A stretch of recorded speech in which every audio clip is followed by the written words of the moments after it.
There are very few human beings, no matter what is the situation, they will be who they are. We must see this. I was talking in another town starting with N in Andhra Pradesh. I'm speaking in Nellore to a large group of school students. And then I say, okay, I'll take some questions. One little girl, 14-year-old girl, stands up and she says, Sadhguru, they are saying Rama walked from Ayodhya to Sri Lanka. Is it practical that somebody can walk from Ayodhya to Sri Lanka, or is it just a story? Then I look at her and say, see, you're still a young girl.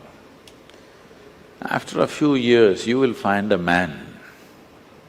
When you find your man, do you want that kind of a man that if you get lost, he will walk all the way?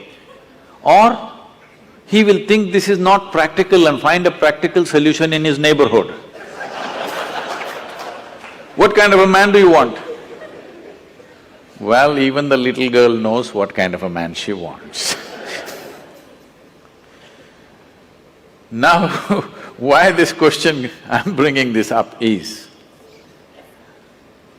I want you to listen to this carefully, not reacting all the bhattas. Rama's life is a disaster, a continuous disaster. King born as a prince, coronated as a king, just married with his young wife, some political stuff, ends up in the jungle. Living in the jungle, some television show may be showing it as some kind of a romantic affair, okay? Living in the jungle is not a romantic affair, believe me.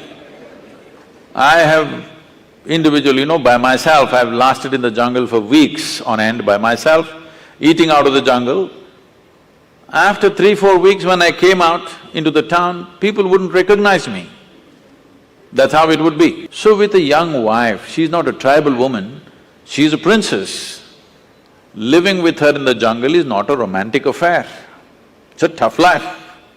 Knowing that it's very difficult, his brother also follows him to assist both of them because he knows what will he do with this young woman in the jungle. Then as if that was not enough, his wife gets kidnapped, Sri Lanka. And then, because the wife means so much to him, he walks all the way, despondent, not a nice trek, not knowing whether she is alive or dead or what has happened to her. He walks down all the way, builds up a Tamil army, goes across, burns down a beautiful city, kills many people, gets back his wife, goes home. Now the wife is pregnant, no sonogram. So he doesn't know whether it's a boy or a girl or boys or girls or what. This is important for a king. For a king, it's very important that he has a son because it has to continue. But then once again some political situation, he sends his fully pregnant wife to the jungle.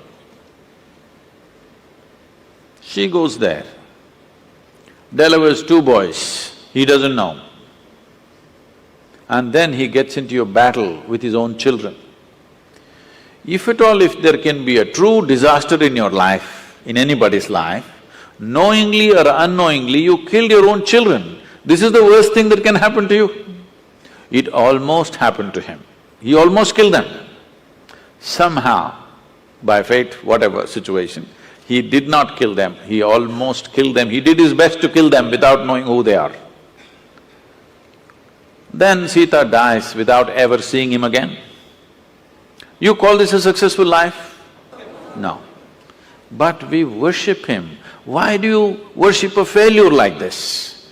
Because no matter what disasters happened, the man did not become angry, hateful.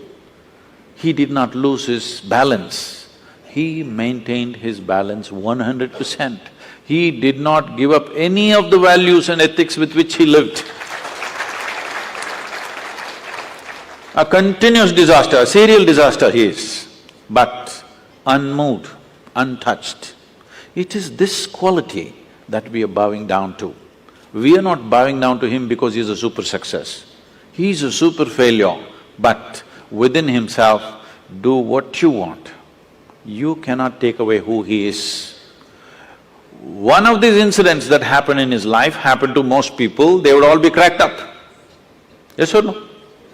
Just one of these disasters happened in people's lives, they will crack up in their minds.